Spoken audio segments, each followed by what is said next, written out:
Good afternoon, everybody. BC Birdman here. As you can see, we had a bit of snow last night, just a tad. Actually, quite a lot. So, yeah, as you can tell, birding has been. Camera was falling. Birding's been put on hold for right now.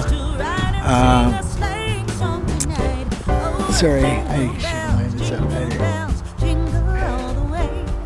Yeah, so what I thought I would do is come out and actually do a video from, this is actually one of the spots that I like on the bird. If you can see in the background over here, this open prairie hen area. This is Pitt Meadows, and that's the community garden. And a lot of the red-tailed hawks, Cooper's hawks, the rough-legged hawk, and I just saw the female light morph rough-legged hawk just the other day. So that was pretty cool. First time I've ever seen them in their the light morph coloration. And what's cool too is the northern harrier, which can also be seen around here, comes in a light morph coloration as well. So very cool. And then what was it, yesterday, the day before, just over at the entrance here to the community garden was could have been a prairie falcon, but I'm leaning towards a rough-legged hawk again. And how I know that is they're the rough-legged, the Swansons, the Cooper's hawk. They're the smaller kind of species of hawks. Typically they, I know with the Coopers and I think the rough-legged, but I know for a fact Cooper has a bright red eye, like a goshawk.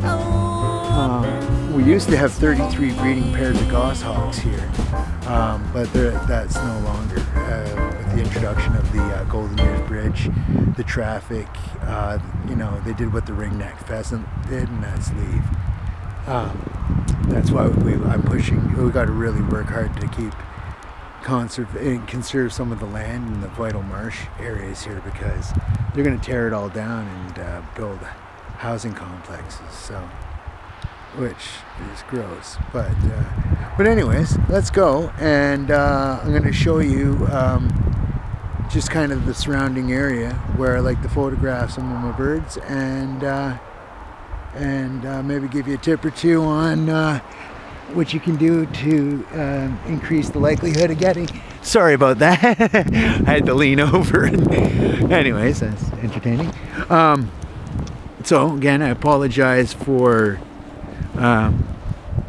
Sorry, you're looking at the sky right now because I'm just doing an adjustment. Oh man. Sorry, people. Okay, sorry, I hope that's better. Alright, so let's, I'm going to take you around, let me give you a look at the area first, instead of looking at my ugly mug. So this is the area. So, I'm on the other side of the fence. I'm actually inside the community garden right now, but if you look over, just out there in yonder, in the middle of those trees and that, it's an excellent spot to set up a blind. You want to get there early in the morning, preferably I like to be there say sun up is 5:45, 6 o'clock. I like to get there about 4:15, set up and then lay low, bring a book or something to work on, your laptop, whatever, well, not your laptop, but bring something to kill some time, and then wait it out, because you don't want to be the photographer that shows up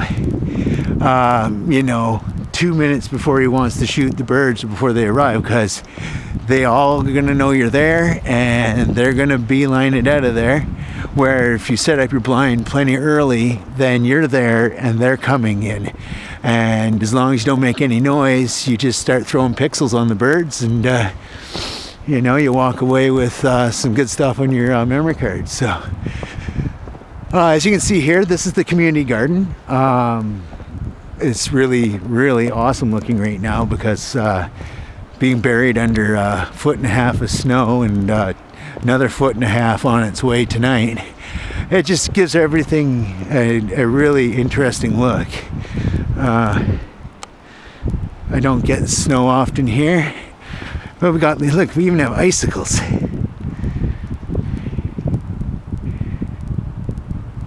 Of course, there we go. Look at that, icicles. Now you can tell I'm someone who doesn't see that often, because anywhere else, like in Canada, they'd be like, wow, icicles. So let me just get out of here, guys. I'm in a maze, a network of pathways here, and I don't want to trample in someone's plot. So let's just... And that's another thing that I noticed, that a lot of people, I don't know if teenagers, young kids, or adults, or who's doing it, but just a lot of litter, and they're throwing their garbage everywhere. And I mean, come on, guys, like, you really got to do that? And it just ruins the whole area. I mean, you try to keep things looking nice, the city makes these nice parks and that, and then people come and they just use it as a dumping ground. I mean, there's not a grosser display of ignorance and apathy, but anyways, that's negative, and we won't talk about that. So another tip too, if you have community gardens in towns where you reside, they're great places to capture some of the indigenous birds in your area, because it's a garden, right? So there's food, provided it's growing season, and seeds and things like that. But they also make great kind of safe zones for smaller songbirds, because it's close to the humans, but still giving them space to feel safe and have breathing room. So keep that in mind when you're out scoping out places to do birding.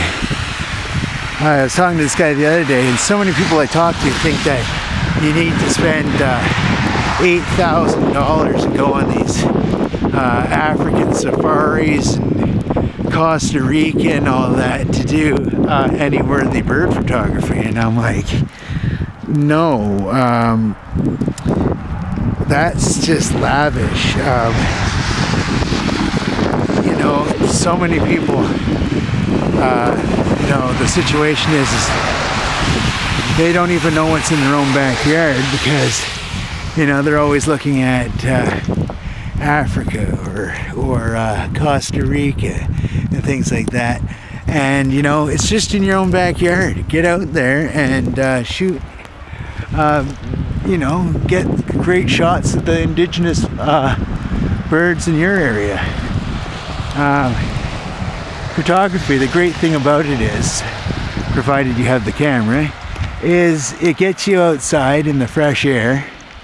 And hopefully, being a photographer, being the observant people we are, you see things that other people don't see,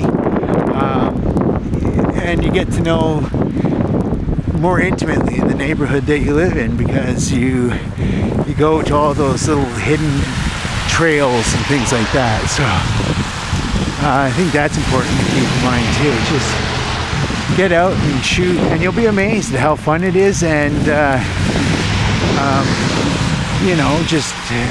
just how many different species of birds can live in one area. So this is one of the entrances here. I'll shut up now. This is one of the entrances into where I shoot. The reason this is such a good area, the vast open space, and the type of ground plant that's here.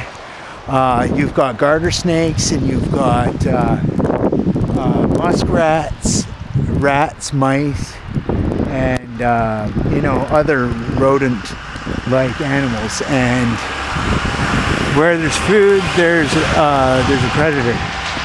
And unfortunately, guys, yeah, the weather's getting pretty rough here, and fearing for my life, I'm going to start heading back to the direction of my house before it's a whiteout and I can't find my way back, and they find me frozen tomorrow. So, but what was I saying?